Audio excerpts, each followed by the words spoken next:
નમસ્કાર, હું Janak Dave. Full stop news analysis પ્રોગ્રામમાં આપનું સ્વાગત છે. કેટલાક નેતાઓનું અસ્તિત્વ કાળથી પર હોય છે, એટલે કે આ ધરતી પર તેમનું અસ્તિત્વ ન રહે એ પછી પણ તેમની ચર્ચા થતી રહે છે. આવા જ એક નેતા વીર સાવરકર છે. તેમને હીરો અને વિલન બંને ગણવામાં આવે છે. શું છે વાસ્તવિકતા એ અમે તમને જણાવીશું.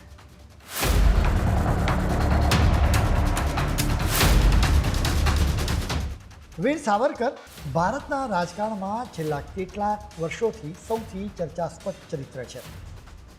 બીજેપી અને કોંગ્રેસ વચ્ચે સાવરકરના મુદ્દે સતત આક્ષેપબાજી થયા કરે છે, જેના કારણે સાવરકર છાશવારે ચર્ચામાં આવી જાય છે. પીએમ મોદી લોકસભાની ચૂંટણીના પ્રચાર માટે મુંબઈમાં પહોંચ્યા હતા. એ સમયે તેમણે ત્યાં વીર સાવરકરના સ્મારક પર તેમને શ્રદ્ધાંજલિ આપી.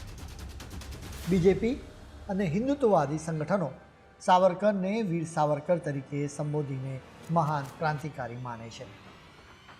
હિન્દુત્વવાદી માટે સાવરકર હિન્દુવાદની વિચારધારાના પ્રણેતા છે. બીજેપી ઉગ્રતાથી બચાવ કરે છે, એના કારણે બીજેપી સાવરકરની વિચારધારાને અનુસરી રહી હોવાનો આક્ષેપ પણ થાય છે. તો બીજી તરફ કોંગ્રેસ સાવરકરને અંગ્રેજોની માફી માંગીને છૂટી જનારા કાયર માને છે. કોંગ્રેસનું કહેવું છે કે સાવરકરે પોતાનો જીવ બચાવવા અંગ્રેજોની માફી માંગી લીધી હતી. એ જોતાં તેમને દેશભક્ત કે રાષ્ટ્રવાદી ગણાવવા એ દેશભક્તોનું અપમાન છે.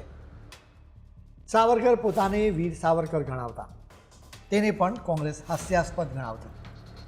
રસપ્રદ વાત એ છે કે સાવરકર પોતાના નામની આગળ વીર લખતા એની સામે સૌથી પહેલો વાંધો બાબા સાહેબ આંબેડકરે ઉઠાવ્યો હતો.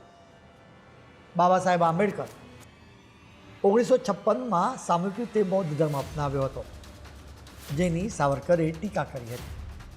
એ સમયે અંગ્રેજોની માફી માંગવા છતાં સાવરકરે પોતાના માટે વીર શબ્દના પ્રયોગ કર્યો. એ મામલે બાબા સાહેબે કટાક્ષ કર્યો હતો. કોંગ્રેસના નેતા રાહુલ ગાંધી સાવરકરના મુદ્દે સૌથી વધારે આક્રમક છે. પીએમ મોદી અટક ધરાવતા લોકોના અપમાનના કેસ વખતે તો રાહુલ ગાંધીએ હુંકાર કર્યો હતો કે મારી અટક ગાંધી છે, સાવરકર નથી. તેથી માફી માંગવાનો કોઈ સવાલ જ પેદા થતો નથી. આ વિવાદોના કારણે સાવરકર ચર્ચાસ્પદની સાથે સાથે વિવાદાસ્પદ પાત્ર પણ બની ગયા. સાવરકરની જીવનકથા અત્યંત રસપ્રદ છે. સાવરકર જેવી રોમાંચક અને ઘટનાસભર જિંદગી બહુ ઓછા લોકો જીવતા હોય છે. તેમના જીવનમાં ઘણા વિરોધાભાસ પણ છે, જેના કારણે ઘણા લોકો માટે તેઓ હીરો છે, જ્યારે ઘણા લોકો માટે તેઓ વિલન છે. અમે સાવરકર સામેના આક્ષેપોનું વિશ્લેષણ કરીશું, અને આ વિશ્લેષણ કોઈ પાર્ટીના ચશ્મા ચડાવીને નહીં, પરંતુ વાસ્તવિકતાના આધારે કરીશું. સૌથી પહેલી વાત, સાવરકરે અંગ્રેજોની માફી માંગી હતી કે નહીં એની વાત કરીશું. સાવરકર અંગ્રેજોની માફી માંગીને જેલમાંથી છૂટ્યા હતા, તેમાં કોઈ શંકા નથી. આ નિર્વિવાદ હકીકત છે, કેમ કે એના દસ્તાવેજી પુરાવા પણ છે. બીજેપીના નેતાઓ પણ આ વાત સ્વીકારે છે. સાવરકરને અંગ્રેજ સરકાર મહિને 60 રૂપિયા પેન્શન પણ આપતી હતી. વીર સાવરકરે નાની વયે બ્રિટિશ શાસન સામે બાયો ચડાવી હતી. સાવરકરને ક્રાંતિકારી નેતા શ્યામજી કૃષ્ણ વર્માએ લંડન ભણવા માટે મોકલ્યા હતા, પરંતુ લંડનમાં સાવરકર 1857ના વિપ્લવની જેમ સશસ્ત્ર ક્રાંતિના સપના જોતા હતા. લંડનમાં તેમણે ફ્રી ઇન્ડિયા સોસાયટી સ્થાપી હતી. તેમણે the history of the war of Indian independence નામે બુક પણ લખી હતી. આ પુસ્તકમાં તેમણે 1857ના બળવાનો ઇતિહાસ લખ્યો છે. સાવરકર ભારતના પહેલા સ્વાતંત્ર્ય સંગ્રામ મનાતા 1857ના વિપ્લવનો ઇતિહાસ લોકોના ધ્યાન પર લાવ્યા હતા. અંગ્રેજોએ આ પુસ્તક પર પ્રતિબંધ મૂક્યો હતો. મેડમ ભીખાજી કામાએ આ પુસ્તકને નેધરલેન્ડથી પ્રકાશિત કરાવ્યું હતું. આ પુસ્તક યુવા ભારતીયોમાં અત્યંત લોકપ્રિય થયું હતું, અને સાવરકર હીરો બની ગયા હતા. સાવરકરે ક્રાંતિકારીઓને ખુલ્લો ટેકો આપતા તેમણે આખરે લંડન છોડવું પડ્યું હતું. સાવરકર ફ્રાન્સથી ઝડપાયા, જેના પછી 1911માં 28 વર્ષના સાવરકરને 50 વર્ષની સજા થઈ હતી. અંગ્રેજોએ સાવરકરને આંદમાનની જેલમાં મોકલી આપ્યા હતા. સાવરકર અંદમાનની સેલ્યુલર જેલની તકલીફો સહન ન કરી શક્યા, એટલે છૂટવા માટે અંગ્રેજ સરકારને દયાની અરજી કરી હતી. સાવરકરે 6 વાર અરજી કરી હતી. છેવટે 1924માં સાવરકર પર કોઈ રાજકીય પ્રવૃત્તિ નહીં કરવાની શરત લાદીને અંગ્રેજોએ તેમને મુક્ત કર્યા હતા. સાવરકરે જેલમાં છૂટવા અંગ્રેજ સરકારને દયાની અરજી કરી. એમાં તેમણે બ્રિટિશ સરકારના ભરપૂર ગુણગાન ગાયા હોવાનો આક્ષેપ પણ છે. બ્રિટિશ સરકાર કહે એ રીતે એમની સેવા કરવાની તેમણે તૈયારી બતાવી હતી અને અંગ્રેજોને પોતાના માય બાપ ગણાવ્યા હોવાનો આરોપ તેમની પર મૂકવામાં આવ્યો.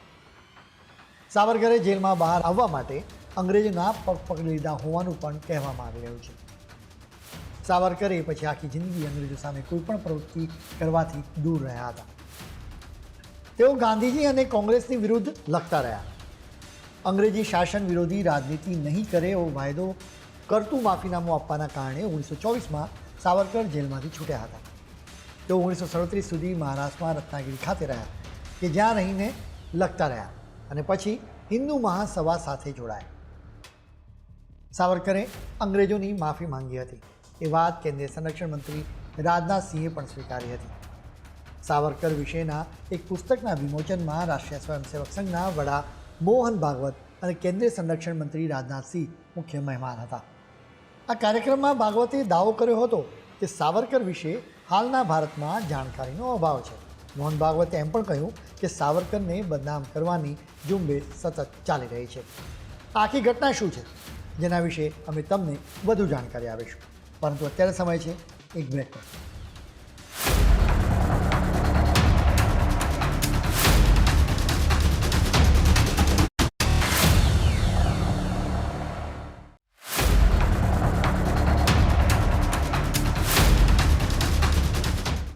બ્રેક બાદ આપનું સ્વાગત છે.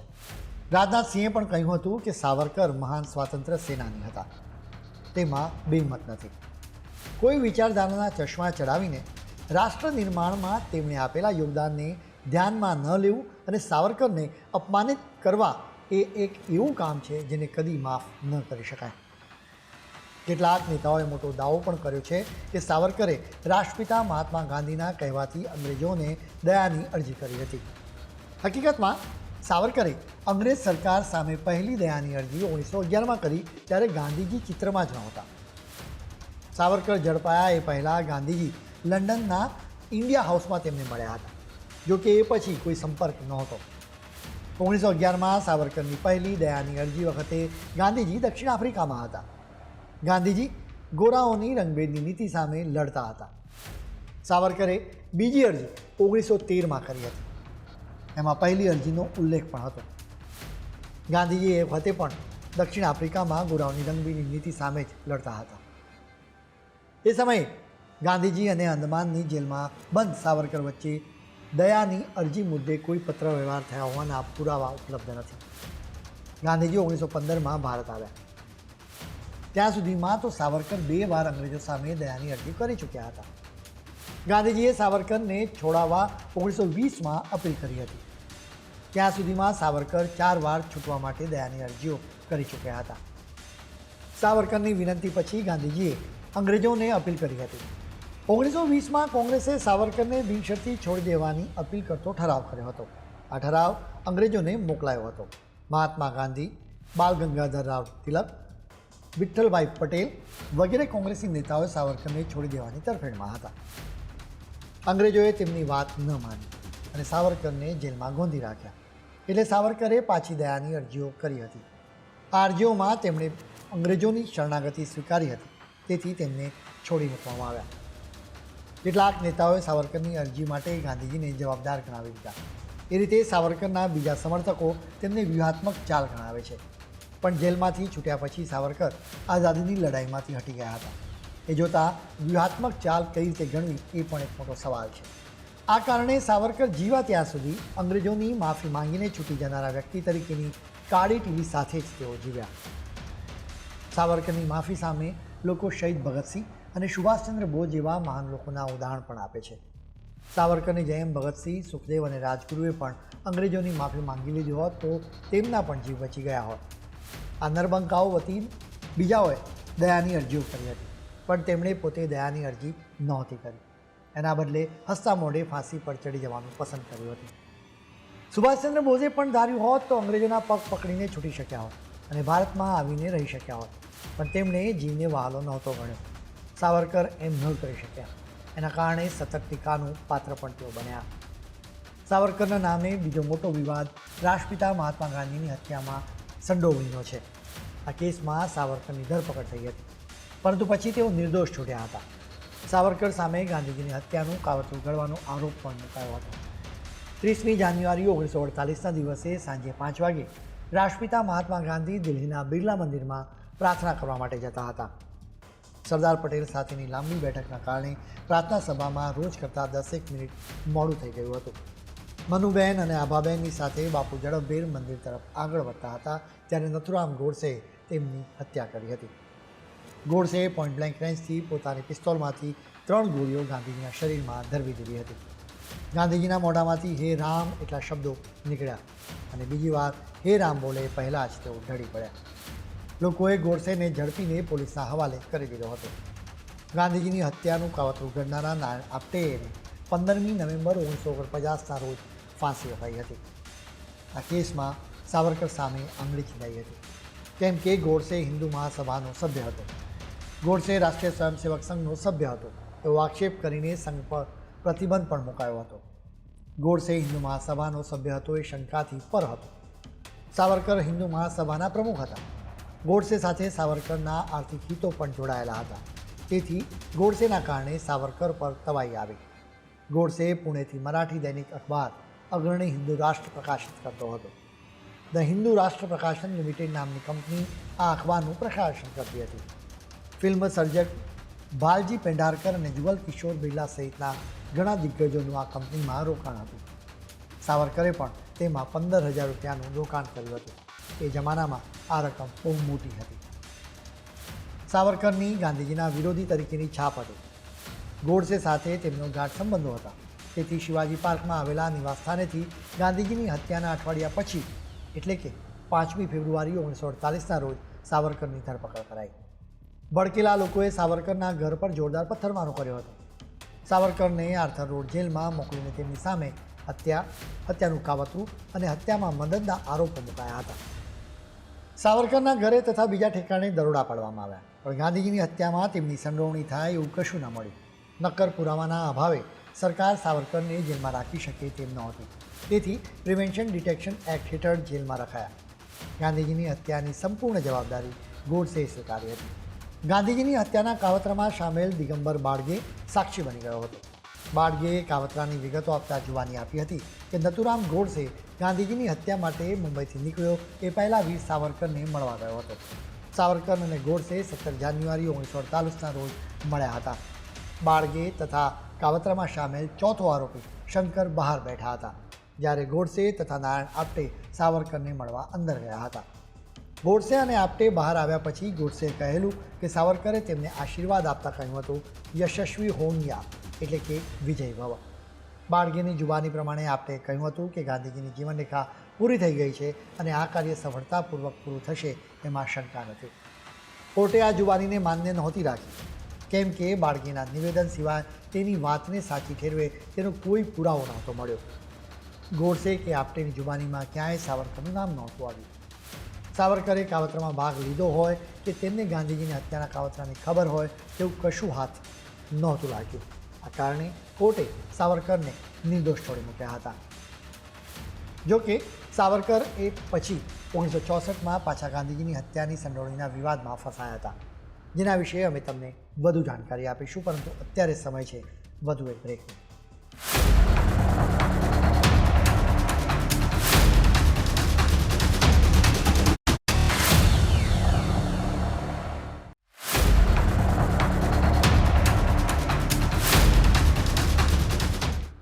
બ્રેક બાદ આપનું સ્વાગત છે.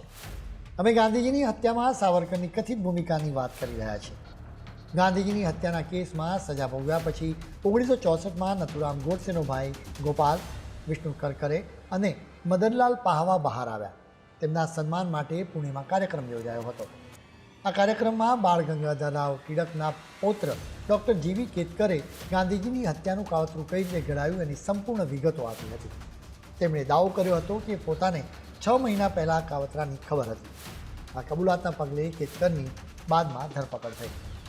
મહારાષ્ટ્ર વિધાનસભા અને સંસદમાં ભારે ઉહાપોહ થતાં તત્કાલીન ગૃહપ્રધાન ગુલઝારીલાલ નંદાએ ગાંધીજીની હત્યાના કાવતરાની ફરી તપાસ કરવા માટે નવેસરથી તપાસ કરવાનો નિર્ણય કર્યો. સુપ્રીમ કોર્ટના નિવૃત્ત જજ જસ્ટિસ જીવનલાલ કપૂરના અધ્યક્ષસ્થાને પંચ રચાયું હતું. જસ્ટિસ કપૂર પંચને સાવરકરના બોડીગાર્ડ અપ્પા રામચંદ્ર કાસર અને સેક્રેટરી ગજાનન વિષ્ણુ દામલેની જુબાનીની વિગતો અપાઈ. આ જુબાની પ્રમાણે દિલ્હીથી પાછા આવીને ગોડસે સાવરકરને 23 કે 24 જાન્યુઆરીએ મળવા આવ્યો હતો. સાવરકર પર નજર રાખી રહેલી બોમ્બે CIDના રિપોર્ટ્સમાં ગોડસે કે આપ્ટે 21 થી 30 જાન્યુઆરી દરમિયાન સાવરકરને મળ્યા હોવાનો ઉલ્લેખ ન હતો. તેથી જસ્ટિસ કપૂરે સાવરકરને ક્લીન ચીટ આપી હતી. સાવરકરનું 1966માં નિધન થયું. ત્યાં સુધી આ બધા વિવાદોમાં જ રહ્યા. સાવરકરના નિધનના વર્ષો સુધી તેમના વિશે કોઈ વાત કરતું નહોતું. પરંતુ છેલ્લા 2 દાયકાથી સાવરકર પાછા ચર્ચામાં આવી ગયા છે, જેનું કારણ સાવરકરના હિન્દુ રાષ્ટ્રના વિચારો છે. હિન્દુવાદી સંગઠનોએ 1990ના દાયકામાં રામ મંદિરની ચળવળ ઉગ્ર બનાવી એ વખતે તેમણે હિન્દુ રાષ્ટ્રની વાતો શરૂ કરી હતી. એ વખતે હિન્દુવાદીઓને સાવરકર યાદ આવી ગયા અને ગમી પણ ગયા, કેમ કે સાવરકર ખુલ્લેઆમ કહેતા હતા કે ભારત સાથે એકનિષ્ઠ પ્રેમ માત્ર હિન્દુઓને જ થઈ શકે. 1923માં સાવરકરનો લેખ એસેન્શિયલ ઓફ હિન્દુત્વ પ્રકાશિત થયો. આ લેખમાં સાવરકરે મુસલમાનોને બહારથી આવેલા આક્રમણખોર હતા એવું લખીને પહેલીવાર હિન્દુત્વ શબ્દનો ઉપયોગ કર્યો. સાવરકરે હિન્દુત્વ હુ ઇઝ અ હિન્દુ પુસ્તકમાં લખ્યું છે કે મુસલમાનો અને ખ્રિસ્તીઓમાંથી મોટો વર્ગ હિન્દુઓમાંથી ધર્મ પરિવર્તન કરનારા લોકોનો છે. એટલે પિતૃભૂમિ આ જ છે અને મોટા ભાગની સંસ્કૃતિ પણ એક જેવી જ છે, તો પણ તેમને હિન્દુ માની ન શકાય. હિન્દુઓની જેમ જ એમની પિતૃભૂમિ પણ હિન્દુસ્તાન જ છે, પણ પુણ્યભૂમિ નથી. મુસલમાનોની પુણ્યભૂમિ અરબ છે. તેમની માન્યતાઓ, તેમના ધર્મગુરુ, વિચાર અને નાયક આ માટીની પેદાશ નથી. મુસ્લિમ વિરોધી માનસિકતા ધરાવતા નેતાઓને આ વાત ગમી ગઈ. તેથી સાવરકર તેમના હીરો બની ગયા. બાકી વિચારધારાની રીતે બીજેપી અને સાવરકરની વિચારધારા સાવ અલગ છે. બીજેપીનું પિતૃ સંસ્થા RSS તો આ દેશની દરેક વ્યક્તિને હિન્દુ માને છે, પણ સાવરકર એમ માનતા નથી. બીજેપી જે હિન્દુત્વની વાત કરે છે એ હિન્દુત્વ પણ સાવરકરના હિન્દુત્વથી અલગ છે. બીજેપી માટે હિન્દુત્વ ધર્મ છે, મંદિરો, ભગવાન વગેરે તેમાં કેન્દ્ર સ્થાને છે, પણ સાવરકર તો ભગવાનમાં જ નહોતા માનતા. સાવરકર માટે હિન્દુત્વ એક સાંસ્કૃતિક ઓળખ હતી કે જેના આધારે રાષ્ટ્રવાદને મજબૂત કરી શકાય. જાણીને આઘાત લાગશે, પણ સાવરકર નાસ્તિક હતા. સાવરકરે હિન્દુઓમાં પ્રચલિત ધાર્મિક વિધિઓનો વિરોધ કર્યો હતો. સાવરકરે રત્નાગીરીમાં પોતાના ઘર સામે મંદિર બનાવડાવ્યું હતું, જેનું નામ પણ પતિત પાવન મંદિર છે. હિન્દુ મંદિરોમાં દલિતોને પ્રવેશ નહોતો અપાતો, જેનો વિરોધ કરવા મંદિર બનાવવામાં આવ્યું હતું. કેમ કે સાવરકર અસ્પૃશ્યતા અને જ્ઞાતિવાદને હિન્દુ રાષ્ટ્રવાદ સામેનો સૌથી મોટો અવરોધ માનતા હતા. રાજકીય રીતે પણ સાવરકર અને બીજેપીના માર્ગ નોખા છે. શ્યામાપ્રસાદ મુખર્જીએ બીજેપીના પૂર્વાવતા જનસંઘની સ્થાપના કરી તે પહેલાં હિન્દુ મહાસભામાં હતા અને સાવરકર એના પ્રમુખ હતા. બુદ્ધિશાળી અને સિદ્ધાંતનિષ્ઠ નેતા શ્યામાપ્રસાદ એ સમયે જવાહરલાલ નહેરુ સરકારના ઉદ્યોગ અને પુરવઠા મંત્રી હતા. નહેરુની પહેલી સરકારમાં 15 મંત્રી હતા, જેમાંથી એક શ્યામાપ્રસાદ હતા. તેના પરથી શ્યામાપ્રસાદનું રાજકીય કદ મોટું હશે એની ખબર પડી જાય. સરદાર વલ્લભભાઈ પટેલ એ વખતે કેન્દ્રીય ગૃહમંત્રી હતા. સરદાર પટેલે કહ્યું હતું કે હિન્દુ મહાસભાએ દેશમાં સર્જેલા કોમી તણાવના માહોલના કારણે મહાત્મા ગાંધીજીની હત્યા થઈ. શ્યામાપ્રસાદે હિન્દુ મહાસભાને પોતાની રાજકીય પ્રવૃત્તિઓ બંધ કરવા કહ્યું હતું, પણ મહાસભાએ ન માની. ગાંધીજીનો હત્યારો નથુરામ ગોડસે હિન્દુ મહાસભાનો સભ્ય હતો અને હિન્દુ મહાસભાના પ્રમુખ વિનાયક દામોદર સાવરકરે તેને મદદ કરી હોવાના આક્ષેપ થયા. સાવરકરની સંડોવણી સાબિત નહોતી થઈ, પણ શ્યામાપ્રસાદે આ આક્ષેપોને ગંભીરતાથી લઈ હિન્દુ મહાસભા છોડી દીધી હતી. બીજેપીના નેતાઓ સાવરકરને મહાન માને છે, તેનું કારણ તેમની હિન્દુ રાષ્ટ્રની કલ્પના છે કે જેમાં મુસ્લિમોને કોઈ સ્થાન નથી. સાવરકરના જીવન અને વિચારનો આ એક્સરે છે, જેમાં સાવરકર કેવા દેખાયા છે એ તમારે નક્કી કરવાનું છે. ખેર, આજના બુલેટિનમાં આજે આટલું. કાલે ફરી નવા મુદ્દાઓ સાથે મળીશું. ત્યાં સુધી મને રજા આપશો. નમસ્કાર.